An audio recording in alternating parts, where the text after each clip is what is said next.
Assalamualaikum warahmatullahi wabarakatuh. Halo pemirsa. Waalaikumsalam. Ya, terima kasih. Selamat malam pemirsa Paga TV.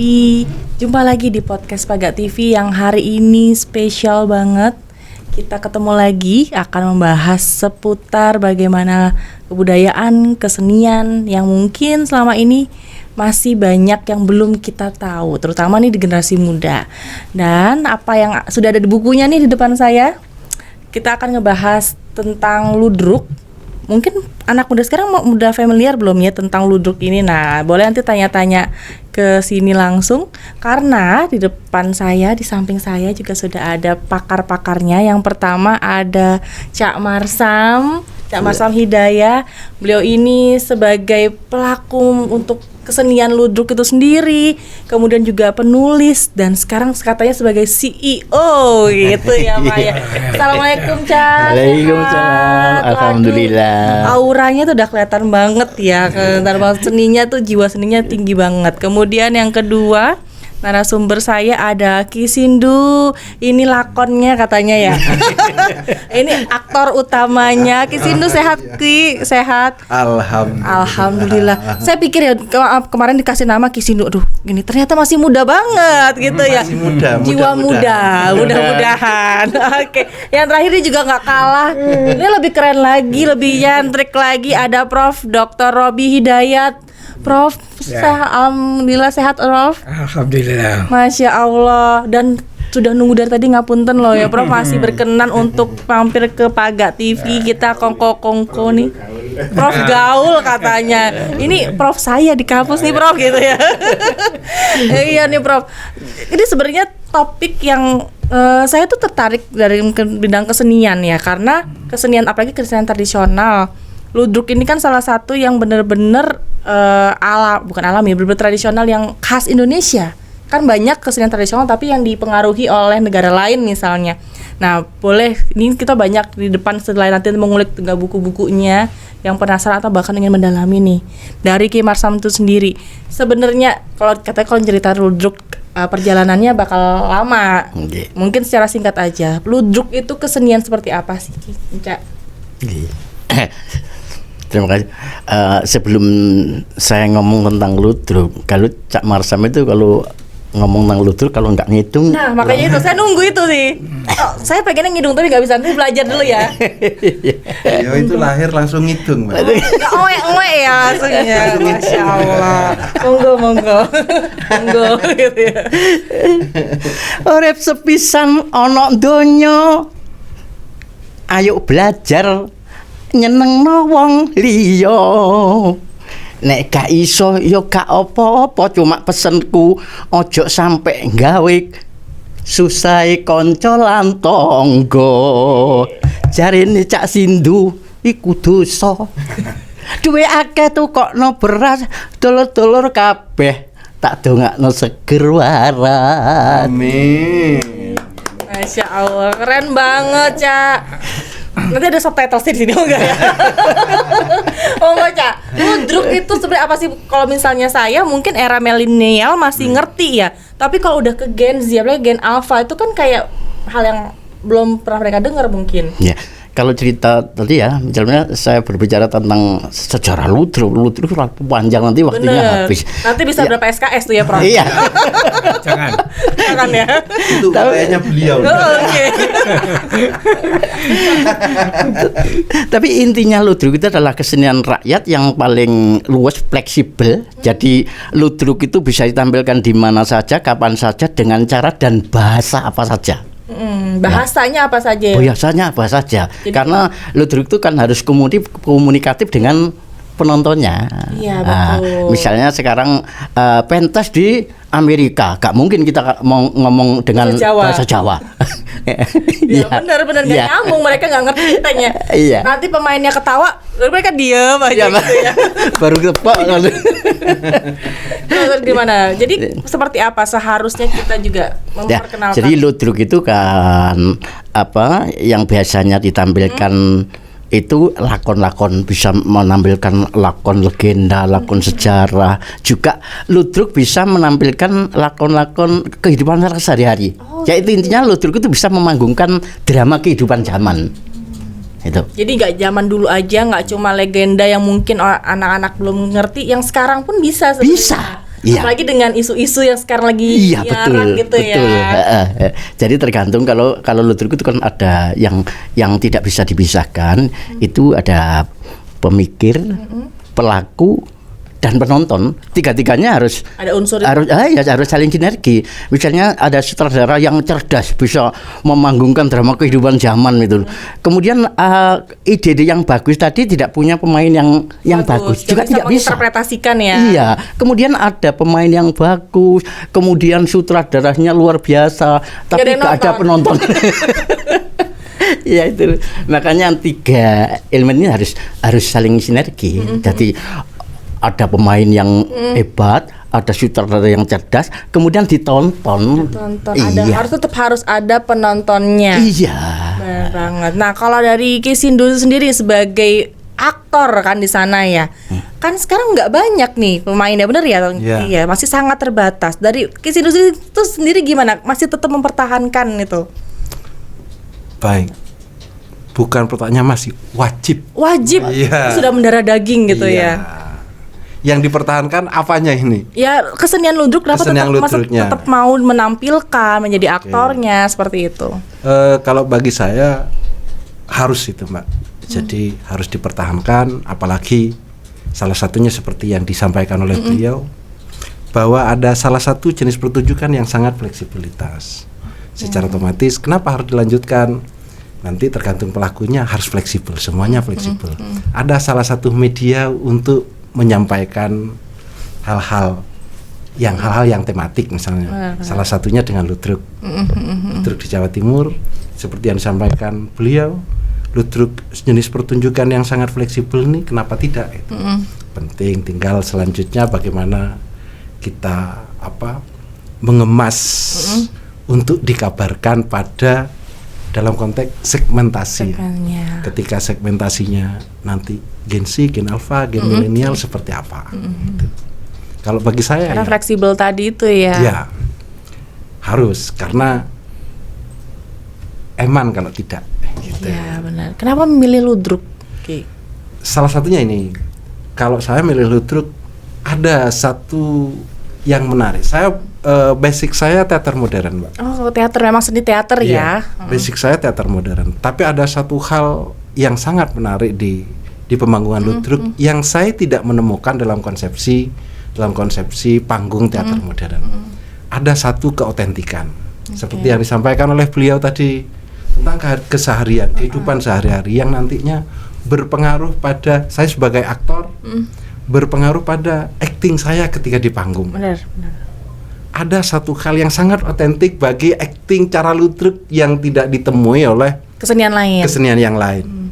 Tentu bukan persoalan baik buruk ya. Benar. Karena yang lain mungkin punya keotentikan sendiri. Ada hal yang otentik yang perlu dipelajari, perlu dikabarkan. Nah, jadi bukan sekedar isinya seperti yang disampaikan oleh beliau tadi. Ceritanya. Ya, kehidupan sehari-hari bukan sekedar itu. Ada satu cara, metodenya untuk dikabarkan. Ini loh di Jawa Timur punya ini. Benar. Ya melestarikan itu akhirnya ya. Nah, betul. Karena kan mungkin kalau sekarang dipanggungkan kembali, apalagi untuk anak-anak muda ya, mungkin karena Jamar Sam kan punya perusahaan, punya sanggar yang mungkin masih mengabadikan atau melestarikan itu. Tapi kalau misalnya di kalangan di masyarakat kan belum tentu gitu ya, Nah, kalau dari Profesor Prof, gimana nih Prof, menurut tanggapan Prof itu sendiri, dari apa sih tadi kan udah disebutin tuh keautentikannya dari ludruk itu, Prof. Apa nih Prof yang perlu anak-anak tahu biar orang oh iya ya ternyata bagus ya, menarik ya gitu. Ya, terima kasih. Artinya ludruk itu kan drama. Jadi sesuatu yang diekspresikan oleh sebenarnya masyarakat. Kalau mereka itu kan hadir karena sesuatu yang dengan keterampilan dan format-format tertentu hadir. Tapi ludruk sendiri kan sebenarnya pikiran-pikiran masyarakat. Seperti dalam buku ini, betul. coba saya Yang mana Prof? tolong semua ya. Oh semuanya. Dalam perkembangan ludruk itu Cak Marsam sudah mengekspresikan keterampilannya lewat kidungan keluyuran. Betul. Ini kan istilah Itu- bentuk lainnya dari pertunjukannya ya. Diambil dari bagian itu kemudian diekspresikan. Ini kan mewakili masyarakat, mewakili pikiran, mewakili kondisi, keadaan macam-macam. Beliau punya channel YouTube, Oh. kemudian semuanya yang ada di sini ini direkam di situ. Saya berikan motivasi daripada hanya di YouTube. Tayangan. Hah? Kalau didokumentasikan secara verbal itu lebih bagus. Nah, semacam ini karya dari Cak Marsam. Cak Marsam Ini nih. adalah salah satu ekspresi dari keludrukannya. Keludrukannya. Kemudian karena Ini. punya komunitas, punya Lero Anyar. pabrik, Pabrik. Lero Anyar. Itu daripada itu tidak diceritakan pada orang lain, kemudian ini dibuatkan buku, sebenarnya lengkap. Kemudian Ini lakonnya banyak. Setiap kali pentas baru diminta kemudian buat lakon. Kalau buat lakon 1 jam jadi. Oh, Nah itu mantap. kemudian terkumpul cerita-cerita ludruk. Ini cerita yang tradisional sampai Mungkin ada sebagian kali ya, Cak ya. Nah, Baru ini menunjukkan bahwa ludruk itu hidup dan ludruk itu adalah ekspresi dari masyarakat. Oh, ekspresi Ya, masyarakat. itu sebenarnya dalam perkembangan zaman yang semacam ini sebenarnya ludruk tidak mengkhawatirkan itu punah. Dia sudah bertransformasi seperti kita saat ini. Prokes ini kan sebenarnya adalah bagian dari transformasi. Betul. Ludruk itu Untuk seperti apa? mensosialisasikan ludruk lagi kan. itu. Mungkin nanti bisa Prof dibikin ludruk dalam format yang digital tadi kan. Udah ada YouTube-nya. Kalau YouTube-nya mungkin tampilannya disiarkan di YouTube ya. Tapi mungkin dalam bentuk ya yang obrolan santai, yang lebih fleksibel, orang bisa lebih menangkap gitu ya. Ya, itu yang nanti menjadi bagian bagaimana kebudayaan masyarakat Jawa Timur itu terekspresikan kembali. Sebenarnya bukan masalah Cak Marsam ini dilestarikan. Dilestarikan hampir punah nantinya. Karena manusia langka. Nggak usah langka. Ya dong, langka satu-satunya. Tapi nanti akan tertransformasikan lebih dekat, lebih Mewakili masyarakat. ekspresi zaman itu seperti apa gitu. Nah ini garis besarnya seperti itu. Lebih mudah diterima gitu ya, Prof ya. Gitu. Nah, Prof sendiri kan juga terlibat nih dalam ketiga buku ini ya, Prof ya. Sampai sejauh mana nih, Cak, untuk penulisan buku? Berapa lama proses waktu itu pembuatan dari satu buku ini kan? Soalnya banyak banget kan untuk dari mulai perjalanan-perjalanan yang dituliskan dalam buku ini. Lama sekali. Makanya Ini- kan bisa memotivasi juga nih seniman lain ya, Pak. 2 buku ini prosesnya sekitar setahun lebih. Oh, tapi kan harus memotivasi yang lain itu. juga. Karena Cak Marsam sendiri kan sebenarnya bukan penulis. Nah, kalau bukan penulis terus nulis kan kacau Iya. balau. Lah itu dirapikan. Dikagok ya. Iya. Kemudian ini disumbang dengan pemikiran Dari teman-teman, Cak dari Sindu. Prof juga. Ini jadi yang buku yang pertama ini. Oh, yang ini Kidungan Keluyuran. Keluyuran. Oke. Kemudian ini juga gitu masalah cerita Cerita mulai beliaunya masih remaja, anak-anak yang tidak mau sekolah gitu. Kemudian pengennya itu ikut rombongan ludruk kemana-mana. Itu ada di sini kalau ingin tahu. Wah, menarik Ya. itu gambaran ludruknya itu memang umumnya masyarakat dulu itu tidak sekolah kalau sekolah kemungkinan nggak jadi ludruk. Jadi ludruk. Gitu ya. Iya. Karena sudah menampilkannya di dalam ludruk ya. Saya sekolah ya nggak jadi ludruk. Jadi profesor nanti. Jadi profesor semua. Nanti nggak ada bukunya dong. Oh iya. Ini seperti itu. Rata-rata setahun. Setahun ya. Kemudian, Memang berproses ya. Kemudian ini juga Yang gitu. lakon. Ini lebih banyak lagi kayaknya lakon. Iya. Banyak ya dalam. Iya. Ini lakon. Bahkan ini lebih dari setahun, malah 2 tahun ini. Karena sempat ditolak. Oh. Ditolak karena isinya dokumentasi. Ya. Kalau dokumentasi dengan pusat apa itu pencatatan ISBN dikatakan dokumentasi itu kan nggak usah Bukan. bukan cetak aja sudah cukup terus bagi-bagi sama temennya. Tapi Pak Cak Marsam mungkin lebih prestisius kalau ada di belakangnya. Iya, dan juga apa ya, kayak udah. Ini diterbitkan oleh Media Nusa Kreatif. Media Nusa Terima Kreatif, kasih MNC. perjuangan dari Media Mas Gede, Nusa ya, Kreatif. terima Mas kasih. Gede. Iya. Ini sampai sudah melahirkan 3 buku ini. 3 buku sebenarnya. dan mudah-mudahan nanti Sudah lewat. ada lagi ya. Siap, Pasti ditunggu siap. karena kan tadi balik lagi ludruk Ya. seninya ini adalah berkembang ya. Nggak hanya mungkin cita-cita dari legenda atau mungkin cita masa lampau, tapi juga sesuai sekarang. Iya. Kalau misalnya teman-teman yang tertarik nih, Cak mau beli bukunya dulu nih misalnya sebelum benar-benar berkecimpung di dalam ludruknya, baca dulu lah bukunya gitu Iya, ya. iya. Untuk perkenalkan itu bisa di mana nih? Atau hubungin langsung ke Langsung ada di situ ada itu. langsung bisa order nih gitu ya. Nanti bisa banget mungkin hubungin ke Paga TV kan. Iya, ke Paga TV. Pak Sugi boleh banget nih, ada 3 buku. Jadi yang pertama itu adalah tentang kidungannya. Ini kidungan itu seperti syair atau lagu-lagu. Kalau misal di Jawa Timur Jula-Juli Iya, gitu ya kan betul, ya. betul itu Jula-Juli, Itu, ya. banyak banget di sini yang mungkin teman-teman juga, bahkan anak muda tuh sekarang masih banyak yang melestarikan Jula-Juli. Iya. Anak-anak sekolah gitu, itu bisa banget nih teman-teman. Kemudian yang kedua ini tentang ya ludruk Jalanan. itu sendiri dari Lero Anyar ini. Iya, tentang motivasi itu. Motivasi, jadi bisa menginspirasi mungkin seniman-seniman lain ya Ki ya. Iya. Seperti Ki juga yang sudah tetap melestarikan. Dan terakhir ini yang mau tahu di ludruk itu lakonnya apa. Tadi saya tanya karena saya pernah sih nonton ludruk itu waktu pertunjukan di salah satu kampus gitu kan. Cuma kan karena saya kurang mengerti bahasa Jawa gitu. Nah ternyata nggak harus bahasa Jawa gitu ya. Nah itu mungkin yang sekarang bisa gitu ya Ki ya. Boleh banget nih. Kalau boleh di-spill nggak harganya berapa? Sekitar berapa gitu. Pokoknya bisa deh. Ini ada dari MNC. Kemudian dari yang satunya apa nih B? Nah, nanti bisa dicari teman-teman mungkin. Nah, yang tertarik untuk belajar tentang ludruk itu sendiri gitu kan.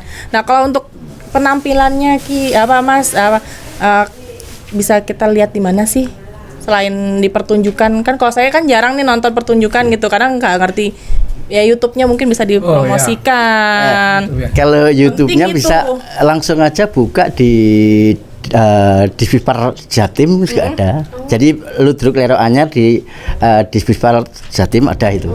Ludruk Lero Anyar. Jadi kalau Iya. mau searching gitu ya. Iya. Di ludruk Lero Anyar. Lero Anyar, Lero ya. Anyar nih ya. Oke. Tapi itu lakon-lakon ludruk itu sebenarnya kan lakon-lakon kumpulan lakon ludruk yang pernah saya pentaskan. tampilkan, Yang betul. pernah dipentaskan oleh ludruk Lero Anyar. Oh. Kalau di Jakarta, di Jogja, di Surabaya, Surabaya di tadi Taman ada, Cerita, benar. Malang itu ada semua itu. Jadi lakon-lakon versi Lero Anyar. Versi Lero Anyar. Iya. Kalau sekarang nih Cak mau ke depannya yang mungkin lebih kekinian gitu ya. Mungkin ada ide dari Cak Mas Sam, dari Kisindo atau dari Prof gitu. Iya kan intinya gini, dan bahwa ludruk itu adalah apa ya? Kan harus tut lakoni zaman, Pak. Jadi harus tut lakoni zaman. Sekarang bagaimana ludruk itu, makanya kuncinya cuma satu. Ludruk itu mau dipentaskan di mana, siapa penontonnya itu loh. Oke. Jadi tadi siapa yang membuat dulu ya Iya, caranya, iya, terus mau di mana baru Siapa penontonnya ini loh. Jadi yang harus digarisbawahi pentas di mana dan siapa penontonnya. nontonnya. Tentunya pentas di sini dengan di bawah apa itu gunung mungkin beda. Betul. Jadi tergantung tempat lokasi. Iya. Audiensnya siapa gitu Iya. ya. Mungkin juga berlatar belakang ceritanya juga akan berbeda-beda ya. Iya. Kalau Sindu sendiri tantangannya ketika bermain ludruk nih. Nih, tantangannya sebenarnya ini tergantung kita mau mendalami sampai seberapa. Ada tantangan kalau terkait dengan dunia acting. Itu ada satu acting yang memang kenaturalan, ada punya tantangan tertentu di bermain ludruk. Karena kalau kami misalnya belajar di teater, biasanya mengeksplor betul sampai menemukan titik kewajaran. Nah, saya yang berangkat dari dunia teater. Yang proses berlatihnya itu ada semacam laboratori, itu ada teknik berlatihnya. Ada keberjarakan dengan pemain ludruk yang asli. Main yang ludruk yang asli itu belajar pada kehidupan sehari-hari. Jadi mereka betul-betul dapat menemukan acting realisnya. Lebih realistik ya, Kalau lebih di natural. Kalau di kami masih yang menganggap realis masih post realis. Iya. Karena belum terkait dengan peristiwa dalam kesehariannya. Itu tantangan yang sebenarnya tidak mudah bagi kami yang mempelajari. Menyesuaikannya itu ya. Karena harus mendalami betul, harus terlibat, ikut bergesekan dengan pemain ludruk aslinya, harus belajar lagi. Itu bagi saya itu kemenarikan. Menarikan sekali yang Jadi tertantang justru ya, bukan jadi hambatan. Betul. Jadi kalau saya berangkat belajar bermain ludruk, ikut bermain ludruk pertama kali, enggak semudah itu. Jadi kami masih ada kendala ya. Sementara para pelaku ludruk itu aktingnya dengan bagus sekali karena sudah terkait dengan peristiwa dalam keseharian, dia sudah melakukannya dalam kehidupan sehari-hari. Ya. Sementara kami sudah terbiasa jadi ya. Ketika berangkat dari teater modern, kami masih harus meriset dulu. Kadang mementaskan naskah-naskah yang dari luar, kami merisetnya ke sana. Sementara ada keotentikan, termasuk gestur tubuhnya pun, mimik segala macam. Betul, ada perbedaan, ada sesuatu yang mesti harus saya capai, bukan persoalan baik buruk ini ya. Benar. Jadi kayak tadi ada keotentikan itu tadi, jadi itu tantangannya di situ. Kalau terkait. Udah berapa lama Sindu sendiri untuk bermain ludruk? Kebetulan, ludruk aja ya, kalau teater kan udah lama nih ya. Fokus ke ludruknya. Kebetulan untuk ludruk, saya dulu sejak kecil saya suka nonton ludruk. Kebetulan mbah saya itu dulu pernah punya ludruk. Jadi memang sudah familiar awalnya ya. Sejak kecil saya suka nonton ludruk. Kebetulan begitu saya meneruskan, begitu kuliah saya langsung melibatkan diri di dunia teater. Jadi ketertarikan saya untuk belajar ludruk sejak kecil. Jadi kayak misalnya terkait dengan kidungannya yang disampaikan Cak Durasim, Pak Gupono Maidoro, sejak kecil saya sudah pernah mendengar itu. Walaupun saya berasal dari Probolinggo, yang begitu lahir tangisan pertama saya berbahasa Madura itu. Nah seperti yang disampaikan Cak Marsam tadi, di desa saya para ludruk itu pakai bahasa Madura. Iya. Jadi makanya fleksibelnya saya melihat dari situ juga. Ya kalau Prof sendiri, Prof mengenal ludruk itu sebenarnya dari kapan? Karena kan pasti Prof apalagi latar belakang pendidikan ya, akademisi gitu ya. Kenapa akhirnya tertariknya sama ludruk juga gitu kan? Nggak begitu. Kalau saya kan orang Malang asli. Oke. Jadi yang ditonton waktu kecil itu nggak ada yang lain. Nonton bioskop nggak kuat, harganya mahal. Orang tua nggak mungkin akan bisa memberikan uang saku untuk bisa nonton bioskop. Maka yang ditonton ya ludruk. Maka sejak kecil artinya sekitar tahun 60-an itu ludruk di sini banyak sekali. Pementasan ludruk ya, orang punya hajat, ya, ludruk yang digedongkan, dikarciskan, tapi karcisnya itu masih 10% dari harga bioskop. Ya. Jadi memang lebih familiar ya, Prof ya.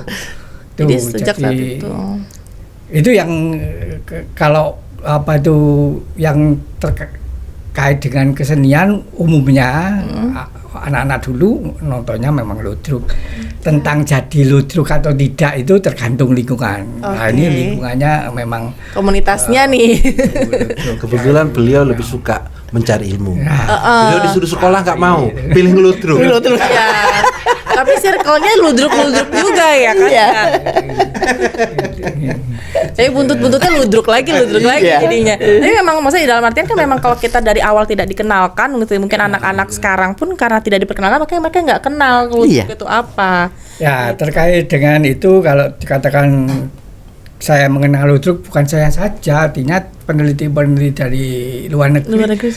tahun 60-an itu sudah kenal ludruk, seperti Clifford Kidd itu sudah kenal ludruk. Ya. Wah, makanya kalah anak kita ya. Nggak tahu, dia sudah kenal ludruk itu seperti apa, gitu, karakter ludruk seperti ini, terkait dengan apa Ceritanya. itu ceritanya, terus kemudian gerakan-gerakan dari organisasi politik itu Clifford Kidd paham banget. Kemudian yang satu lagi James Vicor. Ya, James Vicor. Nah itu Mereka tertarik justru ya sama kesenian kita. malah sudah bisa menafsirkan, artinya ditafsirkan bahwa ludruk itu adalah ritual modern. Oh, itu. Ritual modern itu Yang diakui oleh orang lain malah Sebenarnya, negara lain istilahnya ya. mengarah pada spirit bagaimana orang Jawa modern sebenarnya. Orang Jawa Mandaran dalam bentuk ludruk Apa akhirnya. yang diekspresikan itu?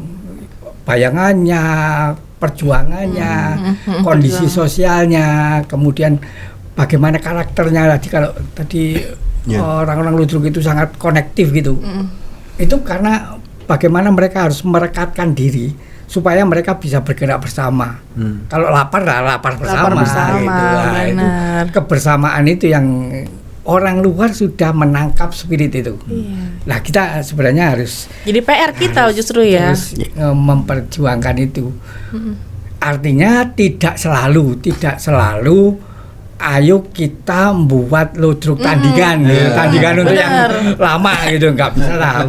Mari kita buat ludruk supaya nanti ludruk yang lama itu Malah bisa- ditinggalkan, malah atau dilupakan ya. Nah, artinya spirit-spirit itu diangkat, kemudian diperbarui, ditransformasikan dengan berbagai media, itu menjadi penguat dari kebudayaan masyarakat Jawa Timur, utamanya Malang. Ekspresinya, kemudian ungkapan kebahasaan, terus kemudian dalam tempo dan ritme dari sosial mereka itu sebenarnya terekam dalam ludruk. Jadi sudah menggambarkan Nah, sebenarnya kondisi masyarakat dan yang kayak sebenarnya kayak representatif dari masyarakat ya tadi itu ya. Itu sebenarnya sebelum kita mengenal masyarakat urban, ludruk itu sudah urban dulu. Udah urban duluan, lebih canggih berarti. Gitu. Wah, bener banget nih, Prof. Jadi memang banyak hal yang mungkin bisa kita kulik dari ludruk itu sendiri, dari mulai asal muasalnya, kemudian perkembangannya itu sampai sekarang bagaimana bertransformasi yang tadi bilang Prof tadi, belum lagi dari lakon-lakonnya gitu ya. Nah, karena memang waktu kita juga terbatas nih, Cak, sebelum menutup gitu, mungkin Ya. bisa sedikit kasih pesan ke teman-teman di luar sana, bagaimana sih biar mereka ayo ikut melestarikan ludruk itu sendiri. Ya, gini, karena kesenian ludruk kan sudah kita akui, jadi bahwa kesenian ludruk adalah ikon Jawa Timur. Timur. Nah, seharusnya anak-anak ini hukumnya wajib untuk mengenal lebih kalau mau belajar ludruk ya. Ludruk, Ya, betul. karena apa? Berhenti dan tidaknya ludruk itu sebenarnya tergantung di pundaknya anak-anak muda sekarang. Bener banget. Ya, karena Nun Sewu, Mbak, jadi maaf bahwa teman-teman seniman ludruk termasuk saya, ini rata-rata usianya sudah pemain ludruk yang ada sekarang ini, pemain muda itu 50 tahun usianya, termuda. Termuda. Ya, bahkan yang berusia 75 tahun masih aktif jenggak-jenggak di panggung. Tapi sementara anak muda kan masih jarang yang belajar ludruk. Makanya saya pesan, ayo Rek belajar ludruk, Rek. Oh, belajar ludruk itu keren. Benar. Nah itu mungkin sekarang jadi anak-anak muda, ayo kita bareng-bareng nih, kan mumpung senior-senior juga masih ada yang bisa mengajarkan langsung, bahkan yang udah tahu pakemnya lah istilahnya biar Iya. tidak tergeser, nggak benar-benar berubah 100% gitu loh dari mulai ceritanya atau mungkin karakter dan tadi icon-iconnya, otentiknya tadi hilang gitu ya Cak ya. Iya. Mungkin nggak bisa kalau misalnya teman-teman nih yang tertarik untuk Ludruk, boleh sekalian promosiin perusahaannya atau komunitasnya, boleh. Iya. Ya, boleh. Syukur kalau mau belajar ludruk silahkan ke rumah. Ya di mana rumahnya? Rumahnya kan Ludruk Lero Anyar di Gondang Legi. Oh di Gondang Legi, boleh mampir-mampir ke Gondang Legi, langsung cari Ludruk Lero Anyar. Cak Marsam. Cak Marsam wis pasti langsung. Oh di sana nanti Iya. bisa belajar. Kapan mau tampil penampilan lagi dalam waktu dekat? Nunggu Pagat TV nanggap. Oke siap Pak, jadwalkan. Ayo kalau dari Ki Sindu sendiri nih pesannya untuk teman-teman nih di luar sana, terutama Gen Z, generasi muda gitu. Oke. Untuk pesan ke siapa saja, terutama boleh Gen Z semua. dan ini ya, seperti yang dilakukan oleh Pak Marsam, Cak Marsam ini. Saya teringat statementnya Pramudianantati. Tahu dia. Jika Anda tidak ingin dilupakan, maka menulislah. Nah, sebenarnya apa yang dilakukan oleh Cak Marsam itu salah satu bentuk yang sangat menarik, yang sangat bagus untuk mengabarkan agar tidak hilang, maka menulis. Itu salah satu statementnya Pram. Seperti yang disampaikan oleh beliau tadi. Nah, sebelum Cak Marsam menulis, sebelum almarhum Prof. Henrikus nulis tentang ludruk, satu literatur tentang ludruk itu minim sekali. Kita mencari literatur di pertunjukan perjalanan pertunjukan di dunia. Nah, yang pertama kali nulis lebih spesifik tentang ludruk selain Clifford Geertz tadi, memang James L. Peacock itu beliau sosiolog, beliau antropolog. Berarti orang budaya memang ya. Betul. Jadi James L. Peacock itu mengatakan bahwa ludruk itu proletarian drama katanya. Kata James L. Peacock. Nah, selanjutnya memang harus dibukukan, itu tepat sih ya. Betul. Selanjutnya begitu para pelaku banyak yang sudah menuliskan, Cak Marsam sudah menuliskan. Ini strategi yang paling bagus karena anak-anak kita generasi penerusnya pasti akan menyentuh lembaga pendidikan formal.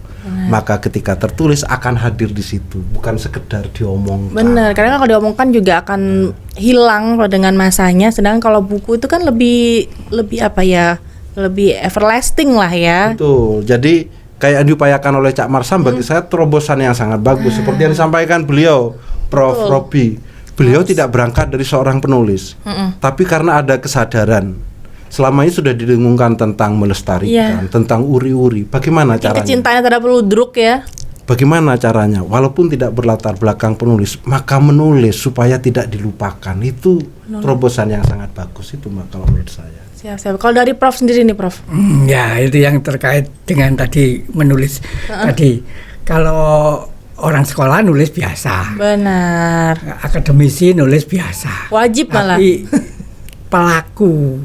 pelaku ludruk menulis ini Luar biasa. dan di Malang baru Cak Marsam. Wih, tepuk tangan buat Cak Marsam. Artinya ini menunggu The next. para pelaku itu juga ingin diharapkan dia bisa mau bercerita. Sekarang gampang sekali ngomong aja nanti bisa ada tulisan gitu kan. Nah, itu sangat luar biasa. Karena untuk mendapatkan satu pengalaman dari pelaku ludruk itu nggak sama. Sehingga kalau ini baca ini, oh itu kan Pak Marsam. Iya, ini kan Lero Anyar kan gitu ya, Cak ya. Kalau saya dulu kan nggak gitu. Lah itulah yang akan didorong. Yang mana kan gitu ya, gitu ya. Supaya nanti berikutnya paling enggak setahun lagi lah. Amin. Setahun lagi ada lagi pemain ludruk di dua sini yang menampilkan karyanya sehingga itu menjadi kekayaan di kemudian hari. mengabadikan dan melestarikan ludruk itu memang PR bersama, dalam artian ya dari generasi muda juga harus mengenal, mau menjadi pelaku juga tadi ya, mau menikmati dulu minimal ya, menonton ludruk itu penting banget. Jadi mudah-mudahan apa yang disampaikan oleh ketiga narasumber saya yang luar biasa ini bisa menjadi inspirasi juga buat seniman luar sana bahwa jangan berkecil hati dulu nih. Siap. Ayo kita sama-sama bisa kok, mulai dari kita sendiri melestarikan, kemudian membuat karya dari tulisan mungkin seperti itu, sehingga nanti nextnya generasi-generasi setelah kita juga bisa tetap menikmati kesenian tersebut gitu. Terima kasih banyak Ca Marsam. Mohon maaf kalau misalnya banyak kurangnya, nanti kita ngobrol-ngobrol lagi. Nanti kalau ada pertunjukan saya diundang. Siap. Kalau perlu saya diajarin gitu, pengen Siap. hidung gitu ya. Terima kasih banyak Ca, Ki Sindu dan juga Prof. Kita ketemu lagi mungkin di next episode berikutnya. Nanti kalau ada pertunjukan ludruk di Paga TV jangan lupa ditonton juga gitu bersama Ca Marsam dan teman-teman yang ada di sini. Jadi juga mohon maaf kalau ada salah-salah kata. Kita ketemu lagi, dan juga jangan lupa nih bukunya kalau mau dicari bisa di toko buku juga ada ya, Ca ya. Siap. Bisa dicari, bisa banget. Ayo kita lestarikan kebudayaan kita. Kalau bukan kita siapa lagi? Saya Zenita Putri pamit undur diri. Wassalamualaikum warahmatullahi wabarakatuh. Terima kasih. Waalaikumsalam warahmatullahi wabarakatuh.